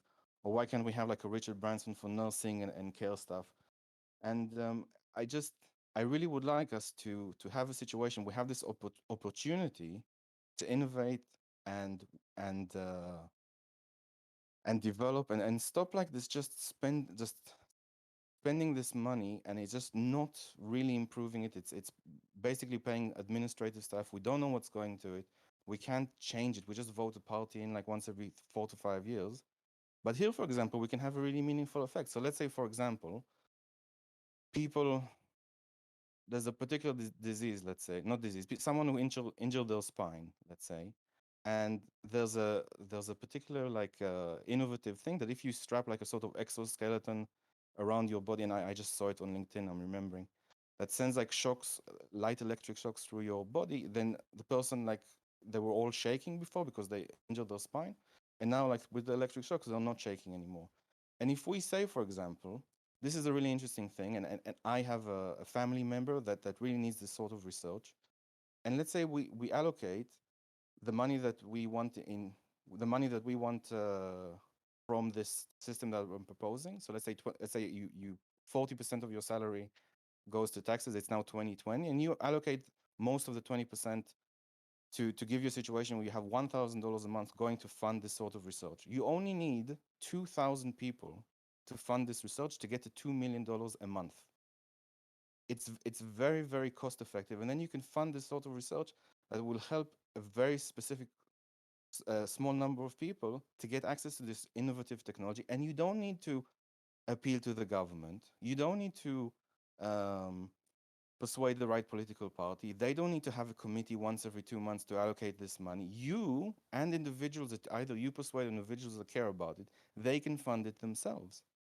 And this is the sort of thing I'm talking about: the free market, the efficiencies, the innovation, compared to like a coercive monopoly that is the government. Let go of it. Don't let them do it, and just have like the free market solve this problem. And there is one other thing in my plan that I forgot to mention. It's difficult to mention social welfare without mentioning corporate welfare. Now, in my kind of system, because we're taking this kind of power away from the government to spending things, I would like to just basically end corporate welfare. It's not a possibility to give corn ethanol taxes or like pick winners and losers and like everyone pays 40%, but this one pays zero because they're friends of someone. If simplify the tax system, everyone pays a lower tax system. No one gets any help. No like football stadium is paid for by the city. um, Everyone pays the same taxes and it's fair. And stop it with the corporate welfare. Only focus on social welfare. Only focus on the innovation. Only focus that you now need 11.7% to buy the same number of drugs that are now cheaper. This is what I'm talking about. Thank you very much for coming to my TED Talk. Over to you, Mouthy. Yeah, okay. So, I guess in terms of so I guess is this like supposed to be like closing statements or Yeah. Go ahead. okay. So, in terms of my closing statement, right? Just to, as a final note on the point you raised about wait times, right? We actually do have a way of tracking the amount of people who die as a result of a lack of access to healthcare or wait times. The metric is called mortality amenable to healthcare, right? And if we look at this rate, the mortality amenable to healthcare, and we compare it in the United States, we can compare it to Canada or Sweden or the United Kingdom, um, or Denmark or Norway. And in the United States, it is simply much, much, much higher, like incomparably higher than in these other countries that have government-sponsored healthcare systems, including the UK, which is the one that you brought up, right? So really, when people say things like, if we know that, right, anybody who knows that fact, but still objects to Medicare for all on the basis of wait times, is in essence expressing the concern that lines will be longer than the ones that we currently have because more people are allowed to stand in them. But more people being allowed to stand in them also means less people are dying overall. And I would be very comfortable with that trade-off. And in addition, right, if you found that trade-off unacceptable, there are still things that we could do to increase the supply of doctors if we were to implement Medicare for all. Um, for example, there are large amounts of healthcare workers like nurse practitioners who have all the qualifications and could do the work that doctors currently do um, if we were to lift regulations that prevented that from happening, which I think we're both in agreement that some regulations should be lifted. Now, um, what I'm fundamentally just going to say here, right, is we can look at certain aspects of the economy. We can look at healthcare. We can look at pension systems. And we can see empirically, right, that even compared to more, uh, to the sorts of market solutions that you're proposing, government is often just more effective. Government is more effective in healthcare because streamlining all the insurance under one system so that doctors don't have to study up on tons of different procedures with regards to making payments and filing claims and so on reduces the administrative cost of healthcare. Having one government that can negotiate as a monopsony with drug companies so that it can get cheaper drugs is more effective in terms of cost than anything the private sector would be able to do. If we look at the pension system, the Social Security in the United States is incredibly administratively efficient, and every attempt at privatizing Social Security has led to devastating administrative inefficiencies that are like over 20 times more inefficient than the United States' system, which has led to a massive increase in elderly poverty. If we look at it in general, right? Um, Countries that spend more on social spending are much more likely to have lower poverty. The correlation across countries is extremely strong. If you look at it within countries, us implementing social welfare programs has decreased poverty to a very substantial degree. Now, uh, again, the sort of cross country correlations, you're right, are talking about um, specifically non-voluntary charity, or specifically voluntary charity, right? But even if you want to say that you have this alternative that you think should replace welfare in every aspect, right? Because again, I'm not here to say that I'm not here to argue that literally every policy that the government has is necessary or optimal. I'm here to argue, and the proposition is just that welfare in general or some level of government sponsored welfare is necessary, right? And in order to make the claim that we should replace all existing government welfare policies with the kind of scheme that you're talking about, you have an incredibly high burden of proof to meet, and I don't think it's been met, especially when we can see evidence that in a lot of different areas of policy, it seems like the kinds of drifting towards the kinds of solutions that you're advocating for have made things less efficient, right? And the examples for that, of Um, course, I've brought up a few times, I Britain, think Chile, you actually etc. you are right. I actually you're right. I need to add a point. I was just rambling on another topic, but if I can just reply after this, you are right. I forgot to mention something. Uh, I mean, Go I ahead. Go ahead. Yeah, I mean, I guess. I mean, I'll probably have to respond to that if Yeah, you yeah, want to yeah, add a that's new fine. point. Okay, Yeah, so I mean that's all. I think that you need to be able to show that every single policy, every single welfare policy would be better suited for the kind of thing you're talking about, and that just seems to empirically not be the case if we look at things like healthcare and social security.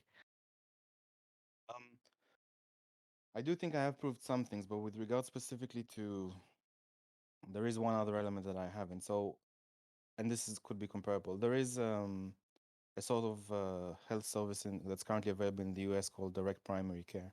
This is essentially a way for doctors who got sick and tired of the insurance companies and all the difficulties in administrative overheads to just basically offer a service where it's just the doctor, almost no administrative, if at all, and the patient.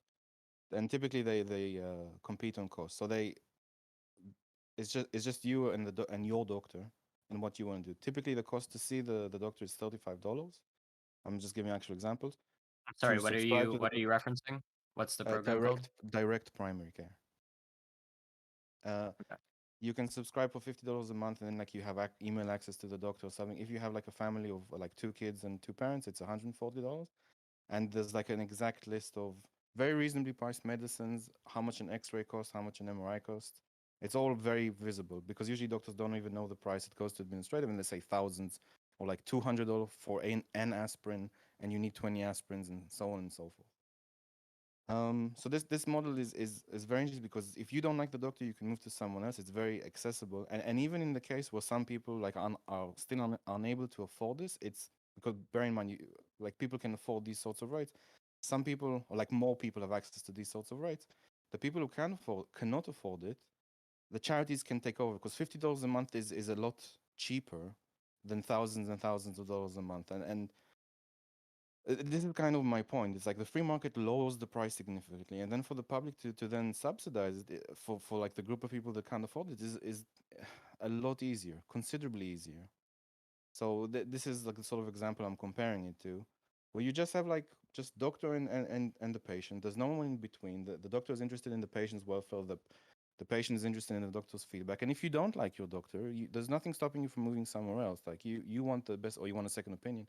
You want the best advice. You pay $35 to someone else, and hopefully, I mean, if let's say maybe that $35 can even be reduced further, maybe we can have a charity that provides these doctors with MRI machines and X-ray machines in their own facilities, so they can lower their prices and offer these services more cheaply.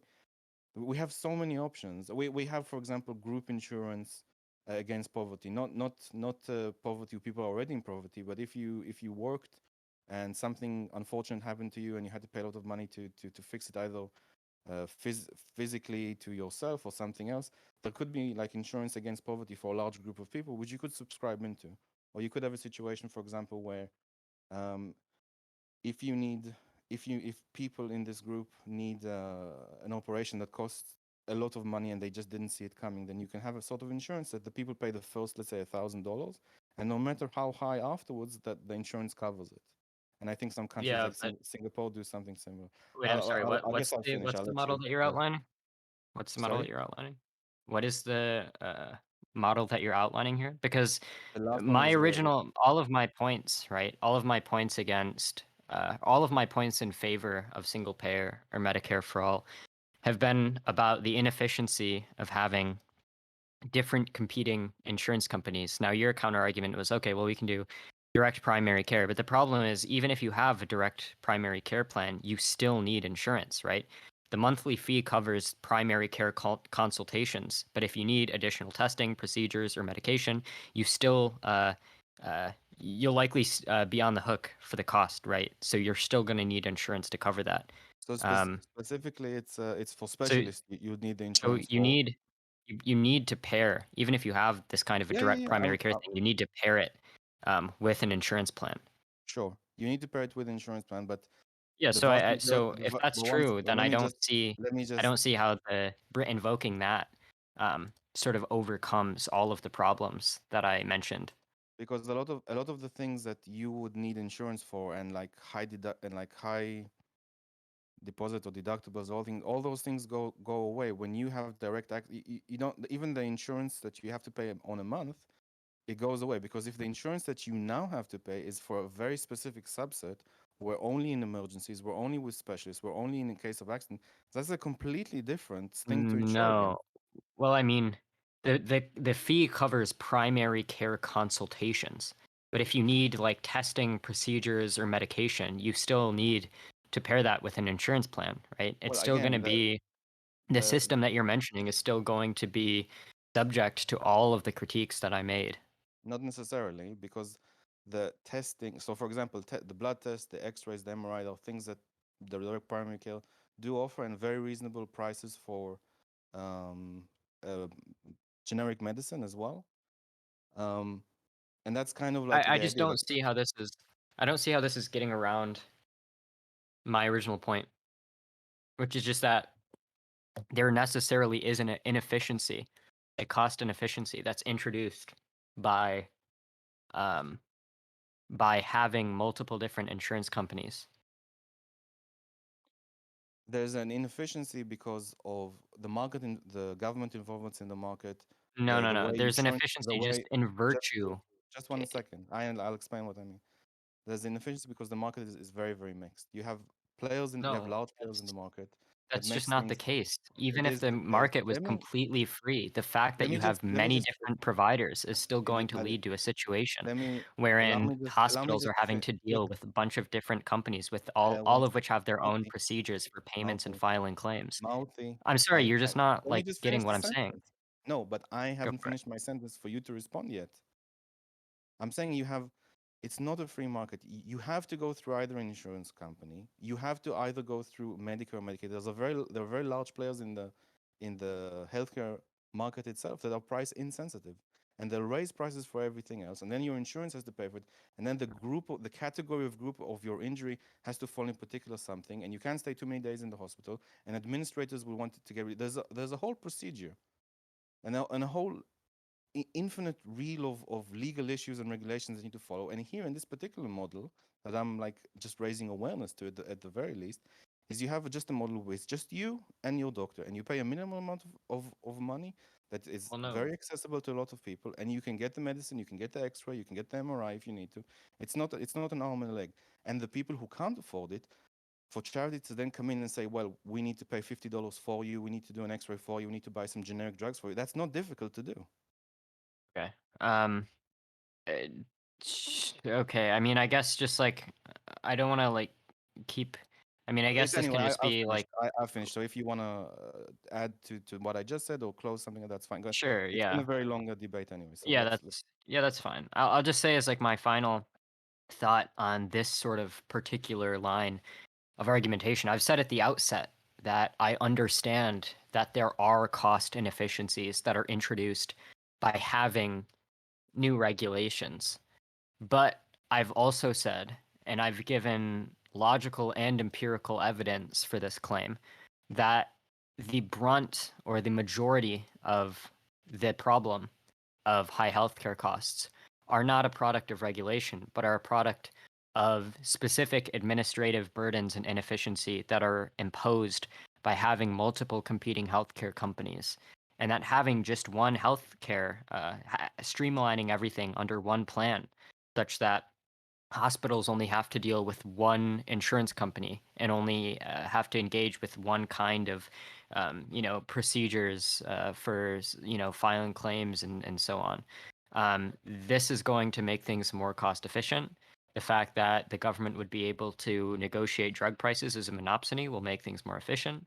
um, and so like yeah, I mean, of course there are certain regulations, but the critiques that I'm making are just not addressed by the model that you're talking about. Because if you have the direct primary care thing, like even like I looked at the website, and these people's own websites say that you're still going to need an insurance plan. You're still going to need to have private insurance. And therefore, all the critiques that I'm raising are just going to be equally as relevant to the system that you're advocating for. Um, but yeah, I mean, I guess Stone, that's all. up to you, Stone. Thank you, Mouthy, by the way, for doing this. Yeah, no problem. Okay, are you all set with your closing statement, Mouthy? I know you were saying you were just responding to that last line of Yeah, no, argumentation. that's. I mean, I guess I don't really have a lot to say in terms of closing statements. I guess I think um, my original claim coming in here was just to show that some level of welfare is necessary. I think I've adequately demonstrated that. I think I've shown a lot of data points and a lot of studies which suggest that having government welfare is more efficient in terms of alleviating poverty than having private charity. And even when we look at sort of the types of non-voluntary charity things that or programs that Philosophical Zombie Hunter is proposing, a lot of the times in certain aspects of policy, these things are also more efficient than just having the government do it, right? And I think like healthcare is an example of that, and I think that social security is an example of that. That's empirically borne out to just be more efficient when it's in the government's hands, even as opposed to a non-voluntary government subsidized type, but private sector led program. Now, again, I just want to demonstrate, or I just want to reiterate, because he said, like, well, still on the whole, I think it's more efficient. I mean, that's an empirical claim that I don't think has necessarily been justified. We would need to go through like each individual area of policy and parse that out. But all I need to prove is that it seems like a bad idea, or at least I don't think it's been adequately demonstrated that we should pursue a policy of replacing all government welfare with in every area with the sorts of things that Philosophical Zombie Hunter is proposing. Um, so yeah, I mean, I guess that's it. Can I have just one tiny statement at the end? It's related to something I said already. Sure, So sure. I just wanna say that the guy in California that built houses for $1,200, if through my system, everyone in America pays that guy 1 cent a month. That's 330 million people. For argument's sake, it's 3.3 million a month. If he gets 3.3, let's say he builds slightly better houses. Let's say Well, he that's hires a because team. He it's gets not a federal policy. Like sorry. you're comparing. Are you Yeah, saying but that like we would get more money for a hey, program if man, everybody in the let United me let States? me finish. Let me do my closing statement, yo. Like, just let me finish it. I'm just giving a Thought I thought hypothetical I thought situation. I had already given mine, but okay. So I'm just saying, if everyone in America gives that guy 1 cent a month, it's 3.3 million. He can hire a team. He can build slightly bigger houses. He can get some infrastructure. He could technically solve housing, at the very least, like temporary housing, very, very quickly. Much more than bureaucracy, much more than Garcetti is doing. And that's kind of my point, really. That's it. Okay, awesome. Just want to thank you both again so much for taking the time out of your days to have a debate on here. And I know it's a bit of a controversial topic, but I hope you guys still had fun. And right now, I'll post the voting poll in the debate chat text channel. So, just looking at the audience, everyone here is eligible to vote except for Coco because you were not here for at least 75% of the debate.